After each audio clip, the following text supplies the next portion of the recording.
नहीं, ऐसा मत करो, खुद की जान मत दो, ये सबसे बड़ा पाप है। पाप और पुण्य कोई मायने नहीं रखते मेरे लिए। अब मैंने फैसला कर लिया है। अरे ऐसा भी क्या दुख है तुम्हें जो तुम अपनी जान देना चाहती हो? मेरे दुख की गहराई सिर्फ वही समझ सकता है जिसने कभी प्यार की गहराई ना पी हो। अरे नीचे आओ प्लीज। और उसी प्यार में धोखा खाया हो। मेरी मौत का जिम्मेदार सिर्फ वही है जिसने मेरा दिल तोड़ा, मुझे धोखा दिया। किसी और की बेवफाई की सजा खुद को क्यों दे रही हो? ताकि मेरे मरने के बाद उसकी जिंदगी सजा बन सके। नहीं। अरे साहब, इस लड़की ने छत का दरवाजा भी अंदर से बंद करके रखा है और कोई तरीका भी नहीं है इसे रोकने का। अरे पर कोई तो रास्ता निकालना पड़ेगा ना।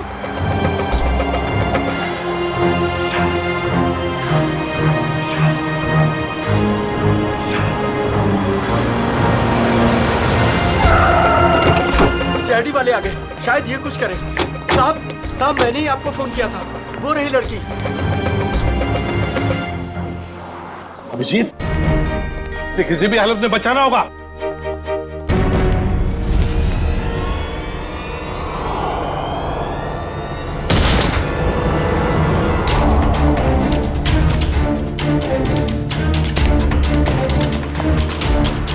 आप लोग पीछे रहिए, पीछे हटिए। सर जिंदा है, सर जिंदा है। जिंदा है। सर ये कुछ कहना चाहती है। देखो देखो, घबराओ मत, हम तुम्हें कुछ नहीं होने देंगे। हाँ, एम्बुलेंस चाहती होगी, बताओ कुछ कहना चाहती हो? शापित ड्रेस। हाँ, शापित ड्रेस। जूही को बचा लो। जूही? कौन जूही? सुनो सुनो, अभिजीत। सर, एम्बुलेंस बस आ रही है। अब तो इस बेचारी की लाश ही जाएगी, दम तोड़ दिया इसने। सर, मरने से पहले 2 बातें कह रही थी ये, शापित ड्रेस और जूही को बचा लो। इसका तो एक ही मतलब हो सकता है अभिजीत, इस आत्महत्या के साथ साथ इसके पीछे कोई गहरा राज छुपा है, पता लगाना पड़ेगा। ये कौन है? होटल का मैनेजर कहाँ है? मैनेजर साहब 4 दिन से छुट्टी पर गए हुए हैं और आज हमारे होटल में एक बहुत बड़ी शादी है, तो सारे लोग उसी में लगे हुए हैं। अच्छा, क्या आप में से कोई इस बेचारी को जानता है? सर मैंने कोई विज्ञापनों में देखा है इसे। अच्छा, मॉडल थी मतलब ये। और कुछ जानते हो? सर सुबह में मैंने इसे देखा था, ठीक ठाक थी, एक रेस्टोरेंट में चाय नाश्ता करने बैठी थी सर। ये अकेली थी या इसके साथ कोई और भी था? नहीं सर, इसके साथ और कोई नहीं था। कौन से रेस्टोरेंट देखा था? अरे जॉनी, एक कौन मस्का देना। अभी लाया। बैठिए सर, बैठिए। क्या लेंगे आप? नहीं, कुछ खाने पीने नहीं आए, कुछ पूछताछ करने आए। सर, आप इस लड़की की फोटो देखो। इस लड़की ने अभी अभी आत्महत्या कर ली है। इसको पहचानते हो? साहब ये तो मेहर कुमार है, पर इन्होंने आत्महत्या क्यों कर ली? उसी का पता लगाना है। अच्छा ये बताओ, क्या तुम मेहर को जानते थे? नहीं साहब, कुछ खास तो नहीं जानता उनके बारे में। वो आज सुबह यहाँ आई थी ना नाश्ता करने? Yes ma'am. क्या तुम्हें वो परेशान वगैरह लगी या फिर कुछ? हाँ साहब, जब वो नाश्ता कर रही थी ना तो बहुत रो रही थी। मैं उनके पास गया, मैंने पूछा क्या हुआ, तो मुझे कुछ बताया नहीं उन्होंने। अच्छा, क्या जब वो यहाँ पर बैठी तो उसने किसी को फोन वोन किया या किसी का फोन आया था उससे? नहीं साहब। किसी जूही को जानते हो? मेहर के साथ यहाँ पे आती थी? नहीं साहब। नहीं, अरे जरा अपने दिमाग पर जोर डालो, याद करने की कोशिश करो, देखो कुछ याद आता है क्या? हाँ साहब, जब आज वो आई थी तो बहुत ज्यादा मेकअप किया हुआ था और उन्होंने कपड़े भी कुछ अतरंगी, कुछ फिल्मी टाइप कपड़े पहन रखे थे। किसी शूट में जा रही होगी वो। हाँ ठीक है, जाओ। Thank you sir. अभिषेक, पता तो लगा सकते हैं मेहर के बारे में किसी कास्टिंग एजेंसी या मॉडल कोऑर्डिनेटर से? सर एक जान पहचान वाला है तो सही। हेलो विक्रांत। हाँ अभिजीत बोल रहा हूँ यार। अच्छा, एक मॉडल है मेहर कुमार, उनके बारे में कुछ बता सकते हो? नहीं, फिल्म नहीं बना रहा हूँ, एक केस के सिलसिले में ही पूछ रहा हूँ। समीर। अच्छा। Okay, thank you very much. Sir ये समीर नाम का एक फैशन डिजाइनर है, उसके यहाँ पे ये शो स्टॉपर है। आज ही वो फैशन शो होने वाला है। ऐसे क्या हुआ होगा जो उसने ऐसी आत्महत्या की? सर हो सकता है कि महर की फैशन शो वालों के साथ कोई अनबन हो गई हो, या फिर उन्होंने महर की जगह किसी और को ले लिया हो। फैशन शो वालों से मिलना पड़ेगा, उन्हीं से पता चलेगा क्या हुआ। प्यारे दर्शकों, उम्मीद करता हूं आप इस फैशन शो का आनंद ले रहे हो, आपको बहुत मजा आ रहा है। लेकिन अब वो घड़ी आ चुकी है जिसका आप सभी को बेसब्री से इंतजार है। अब आपके सामने आ रही हैं हमारे शो की शो स्टॉपर्स। तो तालियों की गड़गड़ाहट से स्वागत कीजिए हमारी शो की पहली शो स्टॉपर, जिनका नाम है लिजा और जिनका आंख से खेलना बाएं हाथ का खेल है। तालियों से स्वागत कीजिए प्लीज।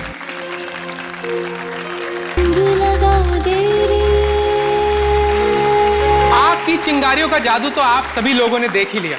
अब आग और जहर की इस गर्मी को ठंडक पहुंचाने के लिए आपसे रूबरू करा रहे हैं पानी को, पानी जिसे जीवन और सृष्टि की नींव मानी जाती है।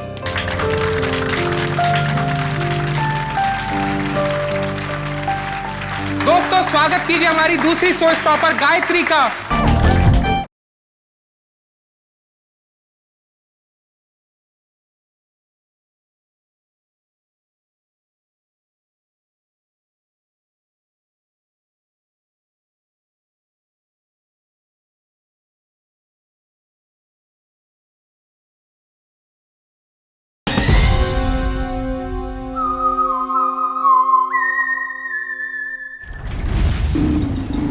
फैशन शो का वेन्यू कितनी दूर है अभी? तो तकरीबन 2 किलोमीटर दूर है, आगे सिग्नल से राइट। दोस्तों अब वक्त है हमारी शो की आखिरी शो स्टॉपर का, जिसका नाम है जूही, जो मुंबई में आपको हिल स्टेशन की ठंडी ठंडी वादियों का एहसास करा देगा। तो स्वागत कीजिए हमारी तीसरी शो स्टॉपर जूही का।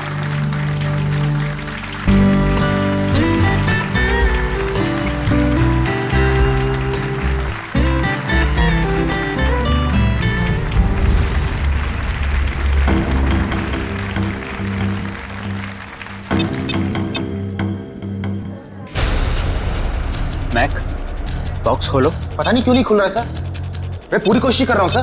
क्या मतलब है कि बॉक्स नहीं खुल रहा? तुमने चेक किया था ना ढंग से? ये सब क्या हो रहा है? जूही कहाँ है? उसकी एंट्री थी ना। समीर, एक्चुअली कुछ टेक्निकल प्रॉब्लम हो गई है। इससे पहले कि मेरी नाक कटे जाके कुछ करो। Don't worry, I will check. Don't worry. Excuse me, ये जूही कौन है यहाँ पे? आप लोग? हम सीआईडी से। सीआईडी? हाँ जूही कहाँ है? सर वो अभी ये नकली बर्फ के बॉक्स में फंस गई थी। और नो यार, इसको खोलो। कैसे खुलता है ये? हम इसे ही खोलने की कोशिश। ओह माय गॉड, ये इतना ठंडा क्यों है? क्योंकि ये नकली बर्फ नहीं, असली बर्फ है। इसके तोड़ने का कुछ सामान लाओ जल्दी। सर जूही तो जम गई है। चल।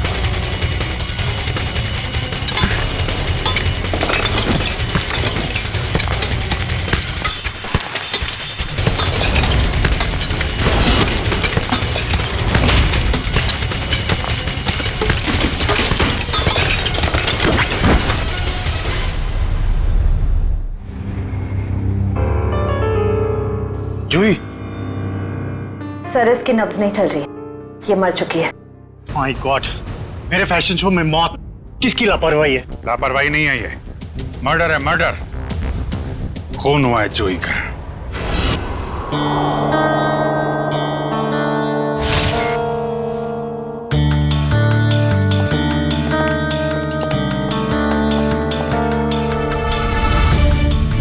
क्या लगता है? शरीर पे तो कोई जख्म नहीं दिख रहा है, ना कोई गोली का निशान और ना ही किसी हथियार का। सर पे भी किसी किस्म का कोई जख्म नहीं है, कलाइयों पर भी कोई निशान नहीं है। मतलब हाथापाई नहीं हुई है? अभिजीत, प्राइमा फेसाई तो ये एस्फिक्सिएशन का ही मामला लगता है। एस्फिक्सिएशन? मतलब इसकी मौत बर्फ में जमने की वजह से हुई है? फिलहाल तो यही लगता है, बाकी तो पोस्टमार्टम के बाद ही पता चलेगा। अच्छा, कितना टाइम लगता होगा आदमी को बर्फ में जमने में?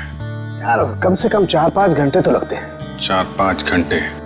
मतलब 4-5 घंटे से ये गायब होगी और किसी ने इस तरफ ध्यान भी नहीं दिया। हाँ सर, इसे तो नकली आइस बॉक्स में आना था। किसी ने नकली आइस बॉक्स की जगह असली बर्फ की सीली लगा दी और किसी को पता भी नहीं चला। वही तो। सर सच कह रहा हूँ मैं, वो नकली एक्रेलिक बॉक्स आज सुबह ही आया था, मैंने खुद देखा उसे। और ये नकली आइस बॉक्स असली बर्फ में बदल गया। किसी ने कोई जादू वादू कर दिया था क्या उस पे? इसके बारे में तो विनीता से ही पूछना पड़ेगा। उसकी जिम्मेवारी थी कि वो जूही को उस बॉक्स में डाले। विनीता कहाँ है? बुलाओ जरा उसे। जी मैं भी बुला के लाता हूँ। मिस्टर समीर, ये शापित ड्रेस का क्या चक्कर है? कई साल पहले मधुमिता नाम की एक मॉडल ने वो खूबसूरत ड्रेस पहना, लेकिन अफसोस एक फैशन शूट के चलते उसकी मौत हो गई। तब से मीडिया वालों ने इसको शापित ड्रेस का नाम दे दिया।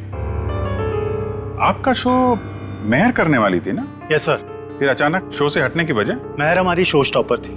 उसने भी सेम शापित ड्रेस पहनना था जो जूही ने पहना, लेकिन पता नहीं क्या अजीब हुआ और उसने खुद अपनी मर्जी से ये शो छोड़ दिया। क्या ऐसा क्या जी? आज सुबह। Hello girls. ओह हाय मेहर, आ गई तुम तो नहीं आने वाली थी राइट? हाँ, तुम तो यही चाहोगी ना कि मैं ना आऊं और सारी वाहवाही तुम अकेले ही लूट लो। हो प्लीज, सारी वाहवाही तो आज मुझे ही मिलने वाली है। गायत्री, तुम भी बहुत सीधी हो। इतना भी नहीं जानती कि दर्शक शो देखने तुम दोनों को देखने के लिए नहीं बल्कि मेहर को देखने आते हैं। मेहर, इतना भी मत उड़ो कि किसी दिन मुंह के बल जमीन पर गिरना पड़े। और वैसे भी इतना घमंड अच्छा नहीं होता। बहुत जलन हो रही है जूही। वैसे तुम्हारी जलन की वजह समझ सकती हूँ मैं। वो मशहूर ड्रेस मुझे जो पहनने को मिल रही है। मशहूर? मेहर, वो ड्रेस मशहूर नहीं, शापित है, शापित। और ये तुम्हारी बदकिस्मती है कि तुम्हें वो ड्रेस पहनने को मिल रही है। अरे मेहर, तुम अभी तक रेडी नहीं हुई? चल आंटी, शो शुरू होने में भी बहुत वक्त। अरे बिल्कुल वक्त नहीं है, तुम जाओ और चेंज कर लो। तुम्हें मेकअप कराने में भी आधा घंटा लगता है। ओके, मेरी ड्रेस कहाँ है? तुम्हारे चेंजिंग रूम में।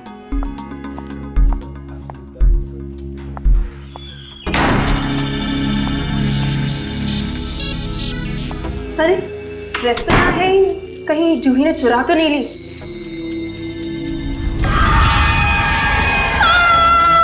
अरे ये तो मेहर की आवाज है। क्या हुआ मेहर? क्या हुआ हुआ? मेहर? चीखी क्यों?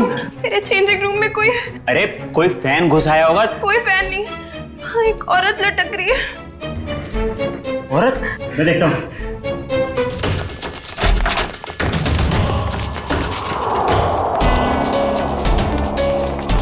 मेहर, ये क्या मजाक है?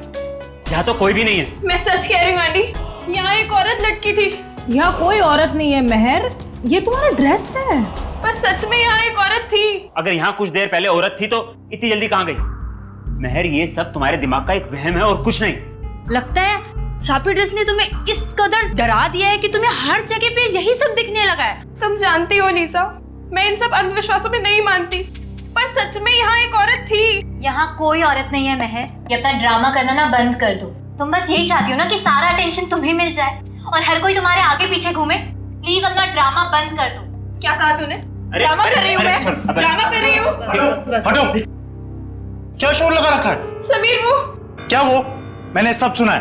प्लीज, शो शुरू होने में कुछ ही वक्त है। प्लीज ये बच्चों की तरह लड़ना झगड़ना बंद करो। मगर मगर कुछ नहीं, जो कहना है वो शो के बाद कहना। एंड प्लीज तुम सब भी अपना अपना काम करो। चलो चलो चलो चलो यार, चलो चलो।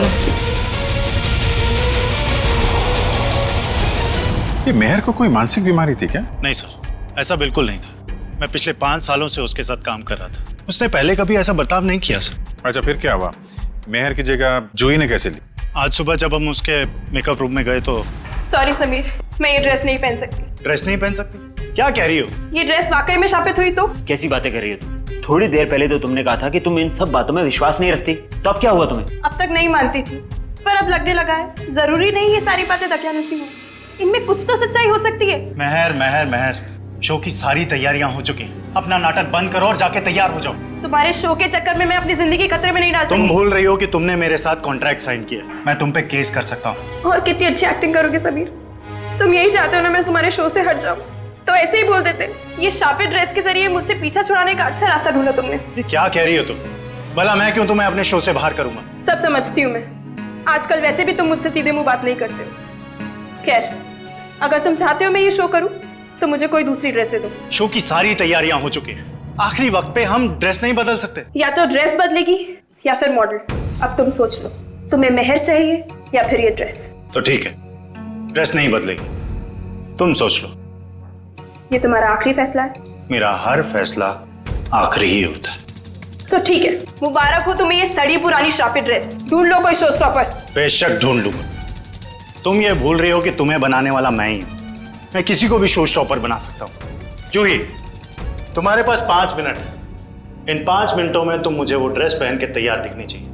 वाह समीर, जूही क्या चॉइस है तुम्हारी। जूही खुद उस श्रापित ड्रेस से डरती है, वो कभी ये ड्रेस नहीं पहनेगी।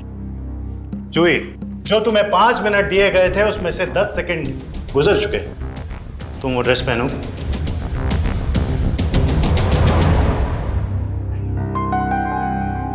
पहनूंगी सर। बेटा, मुझे ना कहने वाली मॉडल ज्यादा देर ऊंचाई पर नहीं रहती। आज से तुम्हारा बुरा वक्त शुरू। बुरा वक्त मेरा शुरू होगा या तुम्हारा, ये जल्दी पता चल जाएगा। और इस तरह जूही ने महर की जगह ले ली। सर इसका मतलब महर को अंदाजा हो गया था कि जूही की जान खतरे में है, इसलिए उसने मरते वक्त ये कहा कि जूही को बचा लो। ये आप क्या कह रही हैं? महर की मौत हो गई? कब? कैसे? महर ने आत्महत्या कर ली है, एक बिल्डिंग की छत से कूद के। और मरने से पहले उसने हमें बोला था कि जूही को बचा लो, लेकिन देर हो गई। सर, यह है विनीता, इन्हीं की जिम्मेदारी थी जूही को बॉक्स में डालने की। तो बताइए विनीता जी, नकली आइस बॉक्स असली बर्फ में कैसे बदल गया? पता नहीं सर, जब मैंने वो बॉक्स चेक किया था तो वो नकली था, एक्रिलिक का। जरा वो जगह दिखाइए जहाँ पे आखिरी बार आपने चेक किया था बॉक्स को। सर यहीं पे सामने। यहाँ पे? जी सर, ये बॉक्स यही रखा गया था। मेरी जिम्मेदारी ये थी कि मैं जूही को बॉक्स के अंदर बिठाऊं और फिर माँ को सिग्नल दूं कि जूही की एंट्री के लिए रेडी हो जाए। तुमने जूही को बॉक्स के अंदर जाते हुए देखा था? नहीं सर, मैं देख नहीं पाई। नहीं देख पाई मतलब? यही तो काम था ना तुम्हारा। हाँ, जब मैं बॉक्स चेक कर रही थी तभी मुझे किसी ने बाहर बुलाया और मुझे जाना पड़ा। लेकिन फिर मैंने अदिति से कहा कि कुछ देर के लिए वो मेरी ड्यूटी संभाल ले। और फिर 20 मिनट बाद जब मैं वापस आई तो मैंने देखा कि जूही बॉक्स के अंदर जा चुकी थी। तब तुमने बॉक्स चेक किया था? हाँ, मैंने किया था। मुझे थोड़ा ठंडा भी लगा, मानो जैसे कि असली बर्फ रखी हो। अच्छा, इस बारे में तुमने अदिति से पूछा था? मैंने पूछा उससे तो उसने कहा कि एक असली फील लाने के लिए इसे ठंडा किया गया है। और फिर तुरंत ही जूही की एंट्री हो गई और बर्फ भी स्टेज पर चला गया। अदिति कहाँ है? जब से ये हादसा हुआ है वो कहीं दिखाई नहीं दे रही। मयूर, जरा चेक करो अदिति को। Yes sir. क्या काम क्या करती है अदिति यहाँ पे? सर इंटर्न है यहाँ। इंटर्न? अच्छा, जूही की स्टेज पे कितने बजे एंट्री थी? सर ठीक 11:30 बजे। एक आदमी को बर्फ में जमने के लिए कम से कम 4 से 5 घंटे लगते हैं। 4-5 घंटे से जूही गायब थी और किसी ने ध्यान नहीं दिया? नहीं सर, जूही इतने वक्त से गायब नहीं थी। शो से पहले तो उसने मेकअप कराया था। क्या? निखिल, जरा मेकअप मैन से पता करो।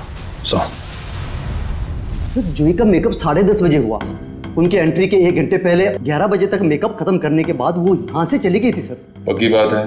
तुमसे कोई गलती तो नहीं हो रही है? नहीं सर, मुझे अच्छे से याद है। अच्छा, तुमने ठीक से देखा था वो जूही ही थी? हाँ सर, मैं अच्छे से पहचानता हूँ उसे। सच बोल रहे हो? हाँ सर। ठीक है सर, मेकअप मैंने बताया कि जूही 11 बजे वहां से मेकअप करा के निकली। क्या 11 बजे? और 11:30 बजे वो आधे घंटे में कैसे बर्फ में जम गई वो? हाँ सर, ये नामुमकिन है। किसी ने पहले जूही को गायब किया, फिर उसे बर्फ में जमाया, फिर उसकी लाश को बर्फ की सीली में फिट किया। सर ये सब आधे घंटे में नहीं हो सकता। हाँ मयूर, क्या पता चला? कुछ नहीं सर। इतना तो तय इन सबके पीछे अदिति का हाथ है। इतना बड़ा एक्रेलिक बॉक्स यहाँ से गायब किया गया और बर्फ की सिल्ली यहाँ लाई गई। जो कुछ भी हुआ है यहीं इसी एरिया में हुआ है। जरा ध्यान से चेक करो इस एरिया को।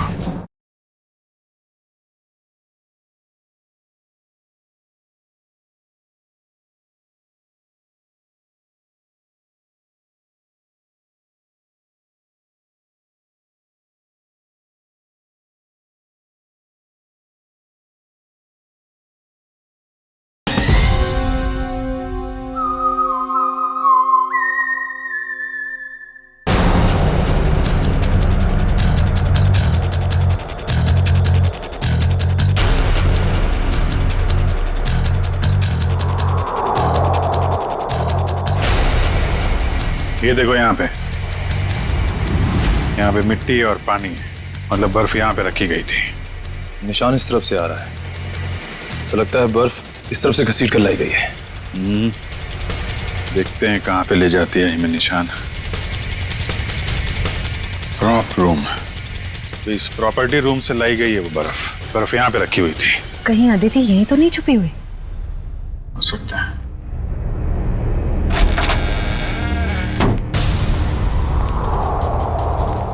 चेक करो कमरा।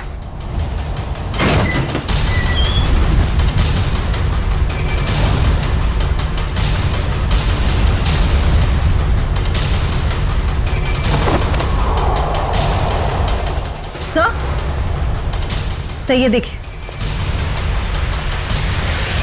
एक्रिलिक बॉक्स यहाँ पे। निखिल, जरा बुला के लाओ समीर एंडी को।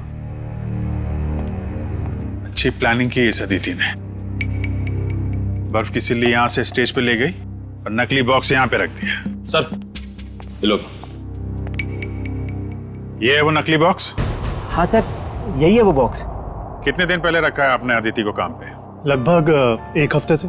और काम पे रखने से पहले उसका बैकग्राउंड वगैरह तो चेक नहीं किया होगा? मगर ये सारा किया धरा उस अकेले का नहीं है, कोई ना कोई और शामिल है इस सब में। कौन हो सकता है सर?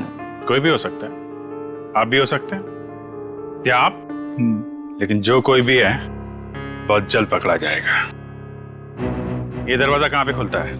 सर ये हमारा बैक डोर है। शायद बर्फ यहीं से लाई गई है। गार्ड है यहाँ पे? हाँ सर, गाड़ी यहीं बैठते हैं। कितने बजे से ड्यूटी पे हो यहाँ पे? सुबह 8 बजे से। फिर तो तुमने देखा होगा ना बर्फ की सिल्ली कौन लेके गया अंदर? नहीं, अंदर तो कोई बर्फ की सिल्ली नहीं गई साहब। अरे यार ठीक से याद करो, कोई कार या टेम्पो में सामान लेके गया हो? देखता हूँ साहब। हाँ साहब, 9:30 बजे एक ट्रक आई थी। हॉल का एसी खराब हो गया था, उसको रिपेयर करने आए थे। जाओ उस रिपेयर वाले का नंबर दो एसी का। हाँ साहब, 100-210-3280।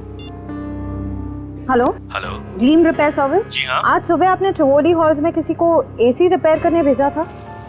नहीं मैडम, एक कंप्लेन तो आया था, लेकिन 5 मिनट बाद उन्होंने खुद कॉल करके कैंसिल करवा दिया। कहा एसी चलने लगा है तो भेजने की कोई जरूरत नहीं है। आप वो दूसरा नंबर हमें बता सकते हैं? नंबर नहीं दिख रहा था मैडम, वो प्राइवेट नंबर था। Okay, thank you. अच्छी तैयारी कर रखी थी इन तीतरों ने। आरटीओ से पता लगा उस ट्रक के बारे में, उसका मालिक कौन है? लगता है नंबर प्लेट भी नकली होगी, लेकिन चेक करो, देखो कुछ पता चलता है क्या?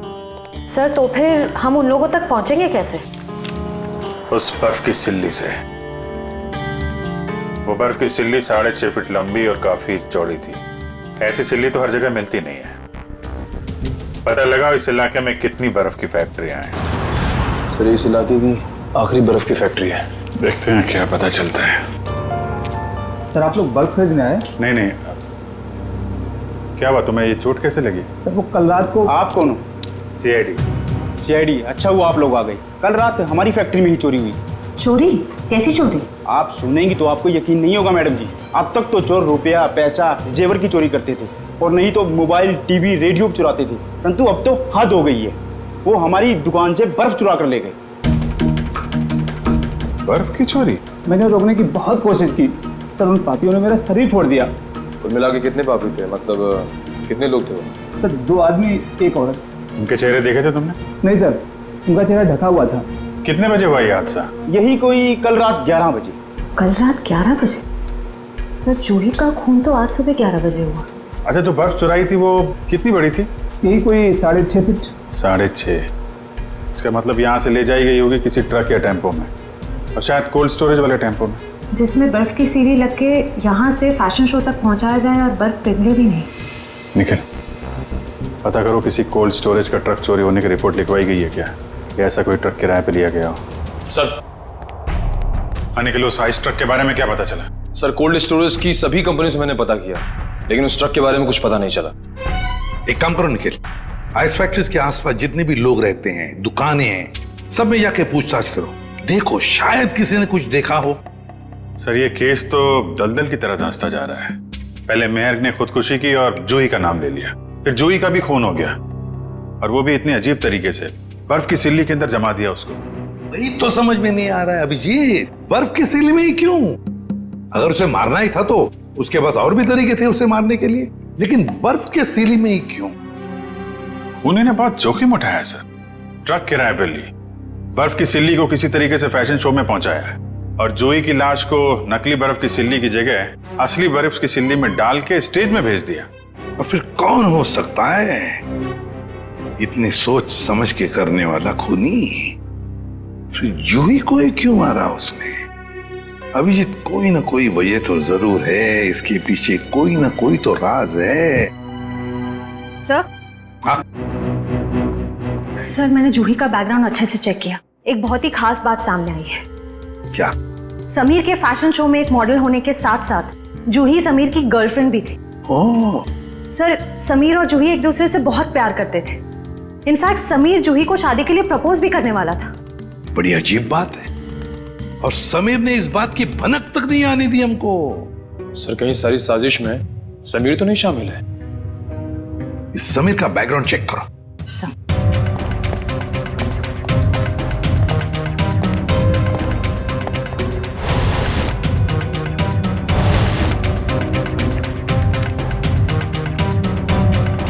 सर, समीर के बारे में ये तो बहुत ही इंटरेस्टिंग बात पता चली। नताशा नाम की लड़की की लाश मिली थी कोल्ड स्टोरेज फैक्ट्री में 5 साल पहले। नताशा नाम के लड़की की मौत की इंफॉर्मेशन समीर के बैकग्राउंड में क्यों? क्योंकि सर, नताशा भी समीर की गर्लफ्रेंड थी। नताशा भी समीर की गर्लफ्रेंड थी? सर, नताशा भी समीर की गर्लफ्रेंड और जूही भी। सर, कहीं समीर ने तो नहीं दोनों को मार दिया?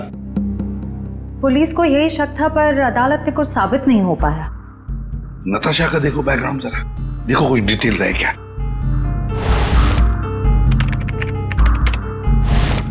सर, नताशा भी जूही की तरह एक सुपर मॉडल बनना चाहती थी, पर इससे पहले कि उसके सपने पूरे हो सके उसकी मौत हो गई। और कुछ इंफॉर्मेशन है क्या? देखो, नताशा की एक बहन है, शीतल। शीतल? अभिजीत, ये शीतल भी तो डिजाइनर थी समीर के उस फैशन शो में जहां पर जूही का कत्ल हुआ।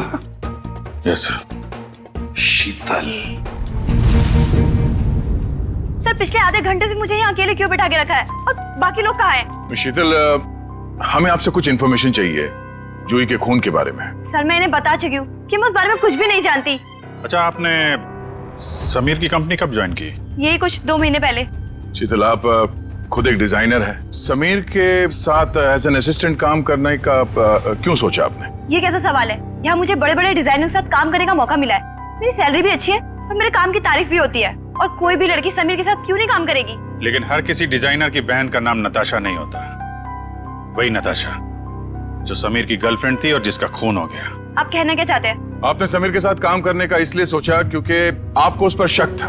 आपको लगता था कि आपकी बहन नताशा को उसी ने मारा है। ये झूठ है। और फिर जब आपको पता चला कि समीर जूही से प्यार करता है, उसे शादी करना चाहता है, आपने जूही को ही मार दिया। मैं कभी समीर को अपनी बहन की मौत का जिम्मेदार नहीं मानती हूँ। वो उसे बहुत प्यार करता था, और दुनिया चाहे कुछ भी बोले, मैं जानती हूँ समीर निर्दोष है। कल रात 10 बजे आप कहाँ थे? समीर के ऑफिस में फैशन शो की तैयारी कर रही थी। और कौन कौन है आपके परिवार में? मैं, मेरी मम्मी और मेरा भाई अर्जुन। अर्जुन? कहाँ है अर्जुन? पता नहीं सर, अब वो हमारे साथ नहीं रहता। उसका मम्मी के साथ झगड़ा हो गया था। और किस बात को लेके हुआ था ये झगड़ा? क्योंकि अर्जुन को लगता था कि नताशा के खून में समीर का हाथ है, पर मैं और मम्मी ऐसा नहीं मानते। सर, जरूर ये सारी प्लानिंग उस अर्जुन की ही होगी। कैसे हो दोस्तों? क्या बात है सालुंके साहब, चेहरे की हंसी चाल ढाल बता रहे हैं कि कोई बड़ा तीर मारा है आपने आज। कैसा है मेरे मित्र? हाँ, वरना इनको इतने अच्छे मूड में कभी कभी देखने मिलता है। बात यह है दोस्त के एक बहुत अच्छी खबर हाथ लगी है। अच्छा, क्या है वो खबर? वो ये कि जूही जो बर्फ में जम के मरी थी, पता लग गया कि आधा घंटे में वो कैसे मरी थी। कैसे? क्या हुआ था? हुआ यूं कि जूही एक्सपीजिएशन से मरी ही नहीं। क्या मतलब सालुंके साहब, जूही की मौत बर्फ में जमने से नहीं हुई है? नहीं। तो फिर कैसे हुई है? जहर से हुई है। क्या? जहर से? हाँ, ये देखो, नीडियोजोमाटा नाम का जहर है ये, जो शरीर में जाता है सारी मसल्स को लकवा हो जाता है, हार्ट अटैक हो जाता है और 15 मिनट के अंदर मौत। मतलब जब जूही को उस बर्फ के सिले में लिटाया गया था, उसकी मौत उससे पहले हो गई थी? बिल्कुल। डॉक्टर साहब, ये जो जहर है नीडियोजोमाटा, वो कितनी देर में असर करता है? ज्यादा से ज्यादा 15 मिनट। ओह, मतलब स्टेज पे जाने से थोड़ी देर पहले उसे जहर दिया गया था। लेकिन सर, अगर खूनी जूही को फ्रीज करके मारना चाहता था, फिर वो उसे जहर क्यों देगा? कहीं 2 लोग तो शामिल नहीं है इस खून में। आप जी, एक ने जूही को बर्फ में रखा और दूसरे ने उसे जहर दे दिया। या तुम जरा अर्जुन का पता लगाओ, तब तक हम लोग इस वेन्यू को दोबारा छान मारते हैं। वो जहर नहीं थी, वो जमाटा 15 मिनट में असर करता है डॉक्टर साहब। तो मरने से पहले वो तो मेकअप रूम में थी। मतलब जहर उसे मेकअप रूम में ही दिया गया होगा। तो देखते हैं फिर इस मेकअप रूम में कहाँ जहर है। लेकिन खोल करके स्प्रे दो, ऊपर ही पर रखा है।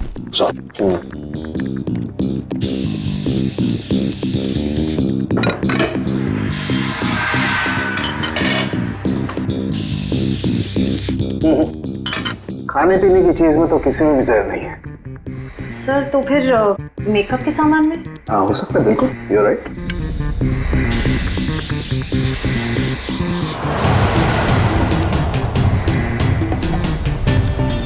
कहाँ है? सर, आ गई, आसपास ही है सर। हेलो, हाँ मम्मी, मैं जरा प्लेन में, मैं लैंड करके आपको फोन करता हूँ। ओके, सॉरी सर, वो खाना वाना खाए कि नहीं पूछ रही थी तो। नहीं यार, मेकअप के लिए किसी सामान में जहर नहीं। सर, शायद इसमें।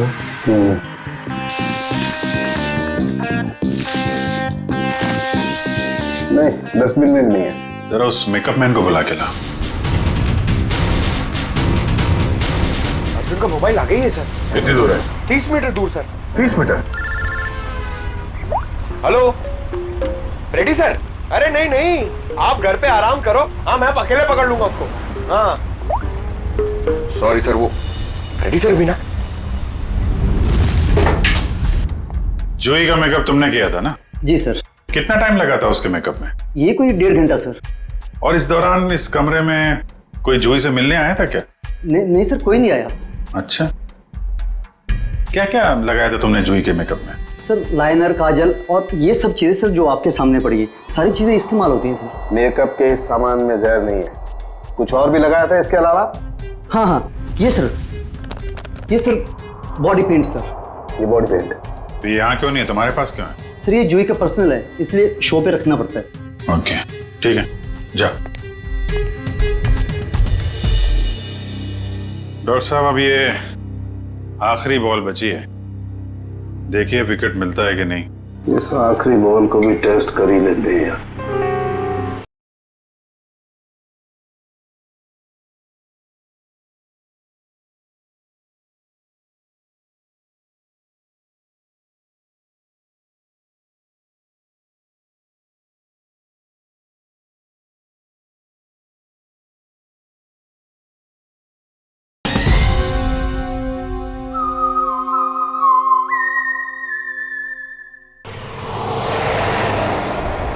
सर, यहीं पर है सर। यहीं पर? यहीं आसपास है, यहीं पर बीप हो रहा है सर।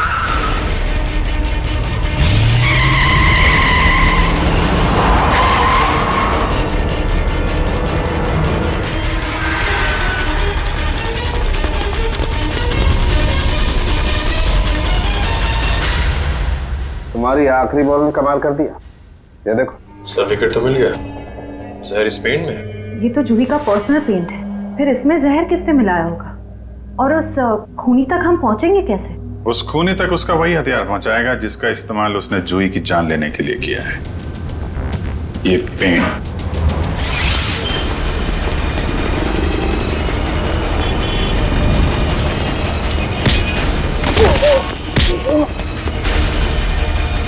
इतना आसान नहीं होता सीआईडी से बचना, समझे?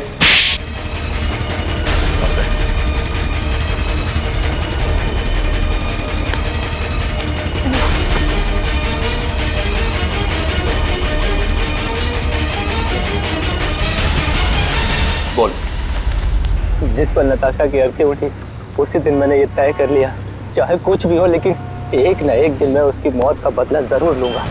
मगर तुम तो समीर से बदला लेना चाहते थे ना, तो फिर जूही को क्यों मारा? क्योंकि जूही समीर की गर्लफ्रेंड थी, जैसे उसने मेरे से मेरे किसी अपने को छीना, मैंने भी उससे उसके किसी अपने को छीन लिया। इसलिए मैंने एक लंबा प्लान बनाया और सबसे पहले अपनी दोस्त अदिति को वहाँ काम करने भेजा, इंटर्न के रूप में। और शो स्टॉपर महर को भूत दिखाकर उसे डरा दिया ताकि वो खुद ये शो करने से मना कर दे। मुझे पता था कि महर मना कर देगी और समीर अपनी गर्लफ्रेंड जूही को शो स्टॉपर बना देगा। और आइस फैक्ट्री से बर्फ चुराकर तुम अपने प्लान के लिए तैयार थे। तुमने सोचा क्यों ना उसे भी ठीक उसी तरह से मारा जाए जैसे तुम्हारी बहन नताशा की मौत हुई थी। मैं मेंटेनेंस मैन बनकर वहाँ पहले से ही मौजूद था। जैसे ही जूही मेकअप रूम से बाहर निकली, मेरी दोस्त अदिति ने उसे अपनी बातों में फंसा लिया और उसे प्रॉम्प्ट रूम तक लेके आई जहाँ मैं पहले से ही मौजूद था। फिर मैंने उसे बेहोश कर दिया और उसे मेंटेनेंस की बैग में डालकर कोल्ड स्टोरेज ट्रक में ले आया जहाँ बर्फ की असली सिल्ली उसका इंतजार कर रही थी। और फिर तुमने जूही की लाश को बर्फ की सिल्ली में लेटा दिया। हाँ, मैं बर्फ की सिल्ली को पहले से ही खोखला कर दिया था ताकि उसमें जूही को आसानी से भर सकूं। और उसके बाद मैंने खाली जगह को ताजी ताजी बर्फ से भर डाला। और उसके बाद तुमने नकली आइस बॉक्स को वहां से गायब किया और उसकी जगह पे असली बर्फ की सिल्ली रख दी। मेहनत तो बहुत की थी तुमने अपनी बहन नताशा की मौत का बदला लेने के लिए, मगर तुम्हारी जानकारी के लिए मैं तुम्हें बता दूं कि जूही की मौत बर्फ में जमने से नहीं बल्कि जहर से हुई थी। जहर से। क्या? हाँ। लेकिन मैंने तुझे जहर नहीं दिया। तुमने नहीं, किसी और ने। बदकिस्मती से जूही का तुम्हारे अलावा कोई और भी दुश्मन था। एक साथ 2 लोग उसे मारना चाहते थे। इसका मतलब मुझे तो फांसी नहीं होगी ना सर? भले ही जूही की मौत तुम्हारे तरीके से नहीं हुई हो, मगर इससे तुम्हारा जुर्म कुछ कम नहीं हो जाता। अदालत तुम्हें कड़ी से कड़ी सजा देगी। रही बात उस दूसरे खूनी की, उसे हम बहुत जल्द दबोच लेंगे। आखिर बात क्या है सर? आपने इस तरह हम सबको यहाँ इकट्ठा क्यों कर रखा? बस यूं समझ लीजिए कि केस सॉल्व होने वाला है और खूनी सामने आने वाला है। सच? कौन है वो? इतनी भी जल्दी क्या है जानने की? सब्र रखो, सब्र का फल मीठा होता है। आप ये कैसी बातें कर रहे हैं? जूही हमारे परिवार का एक हिस्सा थी। आप प्लीज हमें बताइए कौन है जूही का खूनी? खूनी जो कोई भी है, यही है। खूनी अगर यहीं पे है तो नाम भी बता दीजिए। नाम भी बता देंगे, उसके पहले हमें एक छोटा सा टेस्ट करना है। टेस्ट? ये जानते हैं ये क्या है? ये तो पेंट है। लेकिन ये कोई आम पेंट नहीं है समीर जी, जादुई पेंट है। जादुई पेंट? जी हाँ, फॉरेंसिक लैब में खास तौर पे बनाया गया ये पेंट। आज आप सबको दिखा देगा रंगे हाथों पकड़ना किसे कहते हैं। लेकिन वो कैसे? वो ऐसे आंटी जी कि ये जो पेंट है हम आपके चेहरों पे थोड़ा थोड़ा लगाएंगे और जिसका भी चेहरा लाल हो जाएगा खूनी वही है। What nonsense! भला ये क्या तरीका हुआ खूनी को पकड़ने का? है एक तरीका। वैसे मैं आपको ये बता दूं कि सीआईडी के तरीके न कभी फेल हुए हैं और न कभी होंगे। चलो भाई खेल लो होली एडवांस में। मुझे नहीं लगाना है ये पेंट वेंट, मेरी स्किन खराब हो जाएगी। मैडम पेंट तो आपको लगवाना पड़ेगा, तभी तो आपके आने वाले भविष्य का पता चलेगा।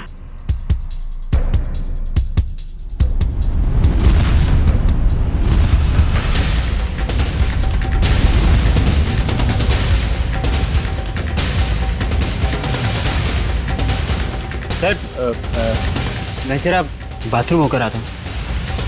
मिस्टर एंडी थोड़ा पेंट लगवा लीजिए, फिर बाथरूम में जाके मुंह भी धुल लीजिएगा। सर वो मैं सर लग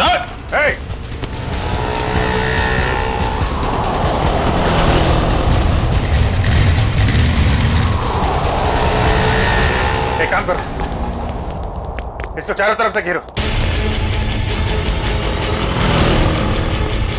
बच गया है। शायद इतिहास में ये पहली बार ही होगा कि कोई सीआईडी के शिकंजे से बच के निकल गया। सीआईडी के शिकंजे से आज तक तो कोई नहीं बच पाया है। कहाँ भाग रहा है इतना?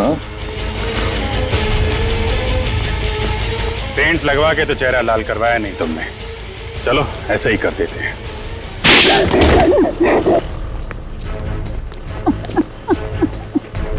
मैंने मारा जूही को, मैंने उसके बॉडी पेंट में जहर मिलाया था। मगर क्यों? क्योंकि वो मेरा राज जानती थी। कैसा राज? मैं सब की कंपनी में घोटाला करता था। महंगे और इम्पोर्टेंट मेकअप के सामान को खरीद करता था नकली और चीप सामान से, और उसके सामान को बाहर मार्केट में बेचता था, यहाँ तक कि उसके डिजाइन भी चुराता था। जिस थाली में खाते थे उसी में छेद है। सब कुछ ठीक जा रहा था, लेकिन एक दिन जूही के आगे मेरा भांडा फूट गया। मैंने उसे पैसे का भी लालच दिया, लेकिन नहीं, उसने मेरी एक भी नहीं सुनी। तो समीर से प्यार करती थी, उसने बोला कि शो के बाद वो समीर को सब कुछ बता देगी। मैंने उसे मार डाला। मगर वो पेंट तो पहले मेहर पे इस्तेमाल होने वाला था। हाँ, मैंने पहले दूसरे पेंट में जहर मिलाया था, लेकिन जब मुझे पता चला कि शो स्टॉपर अभी जूही होने वाली है तो मैंने उसके नए पेंट में भी जहर मिला दिया। इससे जूही मर गई। मैंने सोचा कि सारा शक मेकअप मैन पे जाएगा, मुझ पे कोई शक भी नहीं करेगा। बेवकूफी थी तुम्हारी ऐसा सोचना। पैसों की लालच में इतना नीचे गिर गया कि चोरी की, खून तक कर डाला। अब फांसी के इंतजार में जरा ठंडे दिमाग से सोचना, पैसों की चमक कहीं ज्यादा महंगी तो नहीं पड़ गई तुम्हें।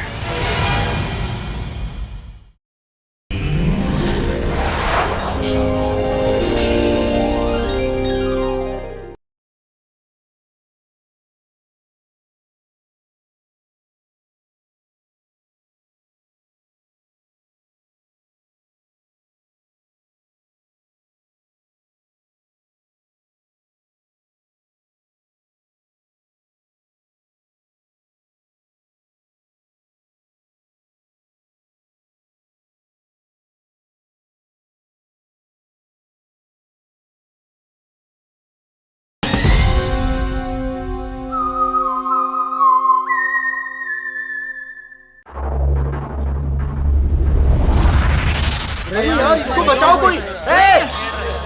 बस अब मैं अपनी दर्द भरी जिंदगी का बोझ और नहीं उठा सकती। ऐसा मत करो, अपनी जान मत दो, ये गलत है। आज मुझे हर तकलीफ, हर गम से आजादी मिल जाएगी। आज मैं आजाद हो जाऊंगी। नहीं, ऐसा मत करो। सुनो, मान जाओ। मैं आ रही हूँ तेरे पास। नहीं, ऐसा मत करो, खुद की जान मत दो, ये सबसे बड़ा पाप है। पाप और